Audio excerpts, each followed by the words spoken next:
ஞானம் அமர வாழ்வாக்கும் பிரபுவும் லீலையே லீலை பிரபுவும் லீலையே லீலை எம் வாழ்வு ஆனது பூஞ்சோலை. ஓம் சாந்தி.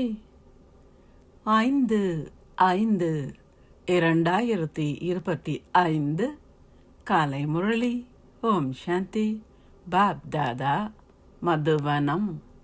சாராம்சம்: இனிய குழந்தைகளே, எப்பொழுதும் சங்கமயுகத்து பிராமணர்களாக இருக்கின்ற போதையை கொண்டிருங்கள்.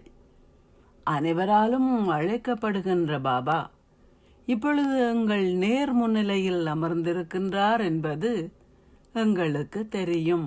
கேள்வி: புத்தியில் மிகச்சரியான யோகத்தை கொண்டிருக்கும் குழந்தைகள் தொடர்ச்சியாக கொண்டுள்ள காட்சிகள் யாவை? பதில்: புதிய சத்திய யுக ராஜ்யத்தில் இருக்கின்ற விடயங்களின் காட்சிகள் கிடைக்கும்.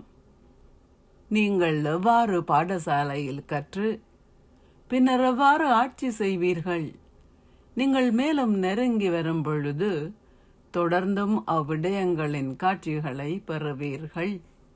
எவ்வாறாயினும் புத்தியில் மிகச்சரியான யோகத்தை கொண்டிருப்பவர்களும் தமது அமைதி தாமத்தையும் சந்தோஷ தாமத்தையும் நினைவு செய்பவர்களும் வியாபாரத்தில் ஈடுபட்டுள்ள பொழுதும் ஒரே ஒரு தந்தையை மாத்திரம் நினைவு செய்கின்றவர்களும் மாத்திரமே இக்காட்சிகள் அனைத்தையும் பெறுவார்கள். பாடல்: ஓம் நம சிவாய. ஓம் சாந்தி. தாரணைக்கான சாராம்சம்: 1.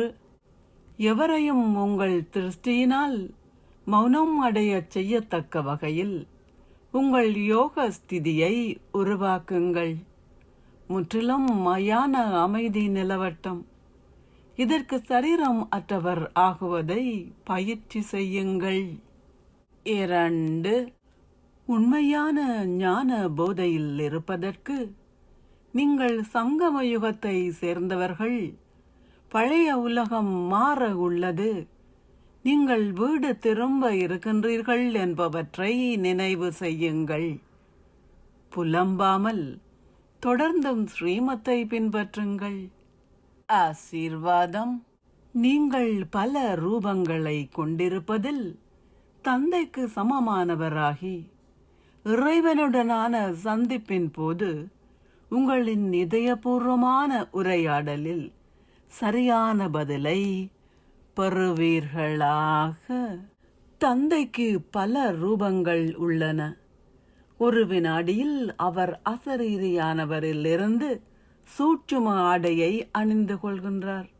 அதேபோல் நீங்களும் களிமண்ணால் ஆன உங்களின் ஆடையை விடுத்து சூட்சுமமான தேவதை ஆடையை, ஜொலிக்கும் ஆடையை அணிந்தால் இலகுவாக உங்களால் ஒரு சந்திப்பை ஏற்படுத்த முடியும்.